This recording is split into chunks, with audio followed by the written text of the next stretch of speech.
So Vic Mensa is the grandson of a tribal chief, for real, number one. But number two, given your father's status in the community, how was your relationship with him in the sense of was he like a present and expressive to you? What was that dynamic like? I have to be very, very truthful. He wasn't educated in the Western way. He was a very brilliant man. His job was carpentry. So he worked at the local public works department of my town, Kufurdua, where he rose to be a supervisor, but still wasn't educated in the Western way. And anytime he trained the technical school guys, the internship, about 3 months or so, they become his boss. So he resented that so much. And he pushed all of that to me to go to school. So I could choose somebody in the street, he would say I didn't do it, as long as I brought home A's.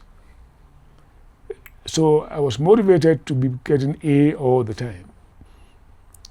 You know, and that was because my big brother, who's a musician, Victor's uncle, a high life legend, he resented school, period. Didn't want to go to school. The father wants you to be different from him and go to school. This guy will have nothing to do with school. If I started and after 3rd or 4th grade, he told them he quit. So Dad almost killed him, beat him, treated him very badly. I saw that. So to me, that was I thought that some of that mistreatment was to serve as a lesson to me. He didn't say that. It's a lesson to me that if you do that, this will. And it didn't turn out nicely because my brother ran away from home and became a musician. It took a while, and years, I don't know, maybe over 10 years. And the day he came home to visit, the next day my father died. Wow. And the trauma that my mother went through, that. Now, because of that, I was scared I loved my father, but I also scared my father. I was very, very scared of him. Now, when he doesn't smile, I think probably he's coming to get me. So I did everything he wanted to do. He wanted me to do. You know, at home, of course, when I go out of town, I was one of the roughest guys in town. But at home, I'm just so quiet and nice. Yeah, everybody knew me in high school as not being nice at all. Nice guy, but I was just rough. But at home, my father knew, that, the first time he saw me smoking, there was a smoke coming. He knows the house. It's a long compound house. He just came home and he saw a smoke, and I kind of quickly saw him too. So I rushed that way, and he stood for a while and didn't follow me and went that way, right? And then we met. And then before I could see him, I put a cigarette in my pocket. He stood there until my pocket started burning. And then he walked away. We never talked about it at all. And I never smoked again in the house.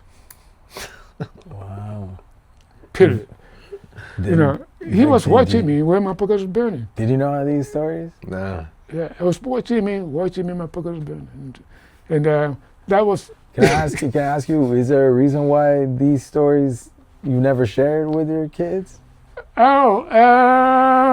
just never came up, or? Yeah, I think I talked about it a little bit. Yeah. Well, not that I didn't know any of these stories. Right. Yeah, I know the main tentpole stories. Yeah. Like the beating of my uncle and his running away, him coming home the day before my grandfather died. But some of the smaller, cigarette detail stories, I don't think he's ever told me. I mean, I think about it a lot. That I try to make a practice of extracting information from him, because we are an oral culture, an oral traditional culture, and he's the family elder. What's it called? The official pa? Yeah. Now I am. But or is it? It's a penne. What's it called? Abusha Penny. Abusha penne. Yeah. Like the central figure of passed down information. The keeper of the knowledge. Keeper of the knowledge. So I have to get it from him, because it's not written down, and it kind of ends there. And so I do think a lot about trying to get as much information, as many stories as I can from him, So I ask him a lot about about my grandfather's religion. When I went to my grandmother's funeral, I saw on the program for the day, my grandfather's official religion was Vodun, the original voodoo, West African voodoo that was transported through the Middle Passage to Haiti and Louisiana and other places. And so my pops would tell me about how his father used to cook certain things and do animal sacrifices and sacrifices to the ancestors and different Vodun practices. And I'm very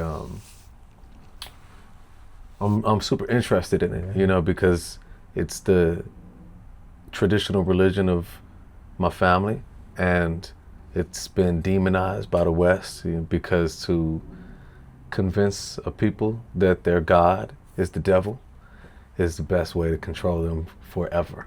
To convince a people their God is the devil and to adopt your God.